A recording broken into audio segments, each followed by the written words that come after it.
बताएगा? हम रास्ता भूल चुके हैं। हमें नहीं पता कि गांव किस तरफ है। क्या कह रहे हो तुम? फिर तो हम सबका बचना नामुमकिन है।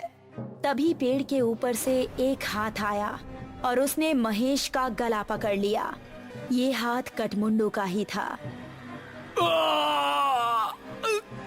राकेश ने महेश का पैर पकड़कर उसे बचाना चाहा, लेकिन कठमुंडू ने उसको पूरी तरह से ऊपर खींच लिया और वो तीनों चिल्लाते हुए वहां से भाग निकले। वो देखो, सामने वो घर, उसके अंदर चलते हैं। वो तीनों एक घर के अंदर घुस गए और राकेश ने जल्दी से दरवाजा बंद कर दिया। तभी कोई जोर जोर से दरवाजा पीटने लगा। तीनों का शरीर इस समय बुरी तरह से कांप रहा था। दरवाजे की धम धम उनके दिल को दहला रही थी। तभी खिड़की से कठमुंडू का एक हाथ अंदर आया और उसने अपर्णा का हाथ पकड़ लिया। बचाओ! अगर ये यहाँ है तो दरवाजे पर कौन है? राकेश ने दरवाजा खोला तो सामने गांव के बिरजू काका थे। बिरजू काका जल्दी से अंदर आए। उन्होंने कठमुंडू का हाथ पकड़ा और छुड़ाने लगे। कठमुंडू उनके छूते ही चीखने लगा।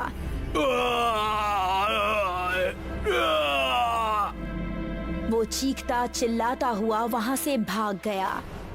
तुम ठीक तो हो अर्पणा? मैं ठीक हूँ, शुक्रिया बिरजू काका। तुम लोग यहाँ करने क्या आए थे, वो भी इस समय? हमसे गलती हो गई बिरजू काका, लेकिन ये कौन है और आपको देखते ही वो भाग कैसे गया?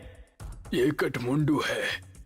ये सुनकर वो तीनों एक दूसरे का मुंह देखने लगे। बहुत सालों पहले हमारे गांव में एक डाकू पल्लव सिंह का बड़ा खौफ था।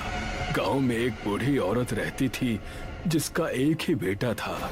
उसने धूमधाम से अपने बेटे की शादी की। शादी के अगले ही दिन डाकू पल्लव सिंह ने हमला बोल दिया। उसने पति और पत्नी दोनों को मार डाला और सारे गहने लूट लिए। अपने बेटे और बहू को मरता देख बुढ़िया तड़प उठी। पल्लव सिंह, जिस सोने के लिए तूने मेरा परिवार उजाड़ दिया, यही सोना तेरे लिए अभिशाप बन जाएगा। तू कभी नहीं मरेगा, सिर्फ भटकता रहेगा और इस सोने से हमेशा दूर भागेगा। ये सुनते ही पल्लव सिंह हंसता हुआ वहां से चला गया। कुछ दिन बाद पल्लव सिंह के ही एक आदमी ने उस पर हमला कर दिया। वो उसकी जगह सरदार बनना चाहता था, लेकिन पल्लव सिंह तलवार के हमले से भी नहीं मरा। उसकी गर्दन आधी ही कटी और थोड़ी सी खाल में अटक कर रह गई। उसने अपने सभी साथियों को मार गिराया। उसने अपने उंगलियों में जितनी भी सोने की अंगूठियां पहनी थी वो गर्म होने लगी और उसके हाथ जलने लगे। बुढ़िया का श्राप अब शुरू हो गया था। उसने सभी अंगूठियां उतार फेंकी और जंगल में भाग गया। तब से अब तक वो जंगल में ही रहता है। मेरे छूने से वो इसलिए भाग गया क्योंकि मेरे हाथ में ये सोने का कड़ा है। ये कहानी सुनकर वो तीनों हैरान रह गए। चलो यहाँ से निकलो, वो फिर से आ सकता है। बिरजू काका को रास्ता पता था, इसलिए वो तीनों उनके पीछे पीछे जा रहे थे। जब वो जंगल की सरहद पर आ पहुंचे थे, तभी कठमुंडू वहां आ गया। उसने अपर्णा का पैर पकड़ लिया।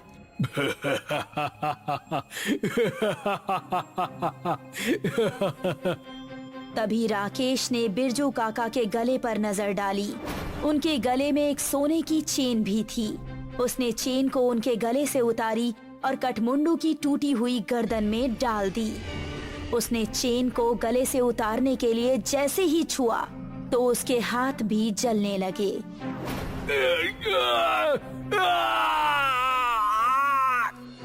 वो वहां से भाग निकला। उसके बाद वो चारों गांव के अंदर ही जाकर रुके। जब उनको देख गांव वाले इकट्ठा हुए तो उन्होंने सबको अपने साथ बीती हुई घटना सुनाई। वो दिन था और आज का दिन है।